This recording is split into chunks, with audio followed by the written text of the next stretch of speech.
एक बार एक जवान आदमी की पत्नी बहुत ज़्यादा बीमार पड़ गई। एक दिन जब उसे लगा कि वो और अधिक दिनों तक जिंदा नहीं रह पाएगी, उसने अपने पति से कहा, मैं तुम्हें बहुत प्यार करती हूँ, मैं तुम्हें छोड़कर नहीं जाना चाहती, लेकिन मुझे जाना होगा। पर मैं चाहती हूँ कि तुम मेरे साथ धोखा ना करो, इसलिए तुम्हें मेरी अंतिम इच्छा माननी पड़ेगी। तुम मुझे वचन दो कि मेरे मरने के बाद तुम किसी दूसरी औरत से शादी नहीं करोगे। अगर तुमने ऐसा किया तो मैं तुम्हें मरने के बाद प्रेत आत्मा बनकर परेशान करूंगी। पति भी अपनी पत्नी के जाने से बहुत ज़्यादा भावुक था, इसलिए उसने यह वचन दे दिया। इसके कुछ दिनों बाद पत्नी इस दुनिया से चल बसी। पत्नी की मौत के कुछ महीनों बाद तक पति ने अपना वादा निभाया और उसने किसी दूसरी औरत से बात तक नहीं की। लेकिन कुछ महीनों बाद वह एक सुंदर औरत से मिला और उसके प्यार में पड़ गया। उन दोनों ने जल्द ही शादी करने का निर्णय लिया। जिस रात उन दोनों की एंगेजमेंट थी, उसी रात उस इंसान को अपनी पहली वाली पत्नी की प्रेतात्मा दिखाई दी। वो बहुत गुस्से में थी और उस इंसान को उसे धोखा देने व अपना वादा तोड़ने के लिए भला बुरा कहने लगी। उसके बाद वह रोज़ रात को उस इंसान को दिखाई देती और अपना वादा तोड़ने के लिए उसे कोसती। वह रोज़ रात को आती, उसे धोखेबाज बोलकर टोंट मारती और उसे हर वो बात शब्द बाय शब्द बताती जो वह इंसान और उसकी नई पत्नी के बीच होती थी। इसके अलावा वो उसे उन सारी चीज़ों के बारे में भी बता देती जो वो पूरे दिन करता था। इस घटना ने उस इंसान को इतना परेशान कर दिया कि वह रातों को ठीक से सो नहीं पा रहा था।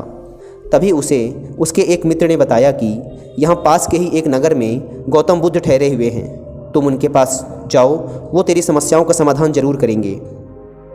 वह इंसान गौतम बुद्ध के पास गया और सारी घटना कह सुनाई। पूरी बात सुनने के बाद बुद्ध मुस्कुराए और बोले, बहुत चतुर है तुम्हारी पत्नी की प्रेतात्मा। यह सुन उस इंसान ने कहा, हाँ बिल्कुल, उसे हर वो बात और काम याद रहता है जो भी मैं करता हूँ। बुद्ध ने कहा, तुम्हें उस बुद्धिमान प्रेतात्मा की तारीफ़ करनी चाहिए, लेकिन मैं तुम्हें बताता हूँ कि अगली बार जब वो प्रेतात्मा तुम्हें दिखे तो तुम्हें क्या करना है। बुद्ध ने उस इंसान को सारी बात समझाई। उस इंसान ने बुद्ध को प्रणाम किया और अपने घर आ गया। उस रात को उसे अपनी पहली पत्नी की प्रेतात्मा फिर दिखी। पहले तो उस प्रेतात्मा ने उसे धोखेबाज बोलकर टोंट मारा, फिर उसे बताया कि आज तुम एक सन्यासी से मिलने गए थे। उस इंसान ने प्रेतात्मा की तारीफ़ करते हुए कहा, तुम एक बहुत ही बुद्धिमान प्रेतात्मा हो, तुम सब जानती हो, भला तुमसे कहाँ कुछ छिपाया जा सकता है। उसने उस प्रेतात्मा से आग्रह करते हुए कहा, तुम एक बुद्धिमान प्रेतात्मा हो, इसलिए मेरे एक प्रश्न का जवाब दे दो। अगर तुमने मेरे इस प्रश्न का जवाब दे दिया तो मैं तुमसे वादा करता हूँ कि मैं अपनी सगाई तोड़ दूंगा और पूरे जीवन पर्यंत अकेला ही रहूँगा। प्रेतात्मा ने कहा, अपना सवाल पूछो। यह सुनते ही उस इंसान ने पास में ही रखे चावल के बोरे में हाथ डाला और एक मुट्ठी भर के चावल निकालते हुए बोला, गिनती करके बताओ कि मेरी इस मुट्ठी के अंदर कितने चावल हैं। यह प्रश्न पूछते ही वह प्रेतात्मा वहाँ से गायब हो गई और फिर वह कभी उस इंसान को दोबारा नहीं दिखी। दोस्तों, गौतम बुद्ध इस बात को जानते थे कि भूत प्रेत जैसी कोई चीज़ नहीं होती, यह इंसान का ही एक हिस्सा है जो उसके दिमाग से आता है।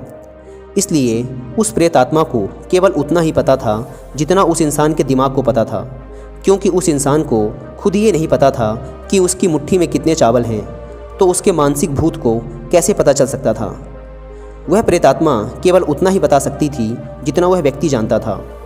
बुद्ध समझ गए थे कि उसकी पत्नी की प्रेतात्मा जैसी कोई चीज़ नहीं है, यह तो बस उसकी पत्नी को दिए गए वादे को तोड़ने का अपराध बोध था जो उसे अंदर से खाए जा रहा था। उसने अपनी पत्नी को दिए गए वादे को तोड़ने से पहले इतनी बार सोचा था कि उसके दिमाग ने उसकी पत्नी द्वारा कहे गए आखिरी शब्द कि अगर तुमने दूसरी शादी की तो मैं तुम्हें भूत बनकर परेशान करूंगी को सच मान लिया था और उसे वास्तविकता में व्यक्ति के सामने प्रकट कर रहा था। वह प्रेतात्मा उसकी यादों और उसके सपनों में इसलिए भी बार बार आ रही थी क्योंकि वह आदमी उससे प्रभावित था कि वह सब कुछ कैसे जानती है। वह मानने लगा था कि उस प्रेतात्मा के पास कोई शक्ति है, लेकिन जैसे ही वह उसके खिलाफ खड़ा हुआ, उसे चुनौती दी, वह प्रेतात्मा हमेशा के लिए गायब हो गई। भूत प्रेत इंसान के दिमाग से आते हैं क्योंकि इसने ही उसे बनाया है, इसका वास्तविकता से कोई संबंध नहीं है।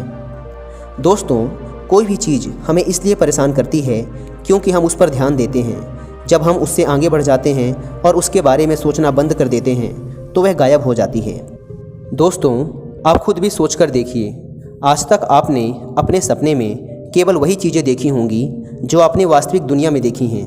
फिर चाहे आपने वो डेली लाइफ में देखी हों, हॉलीवुड या बॉलीवुड मूवीज़ में देखी हों, किसी वेब सीरीज, कार्टून या गेम्स में देखी हों, या फिर आपने किसी बुक्स में पढ़ा हो या किसी कहानी में सुना हो।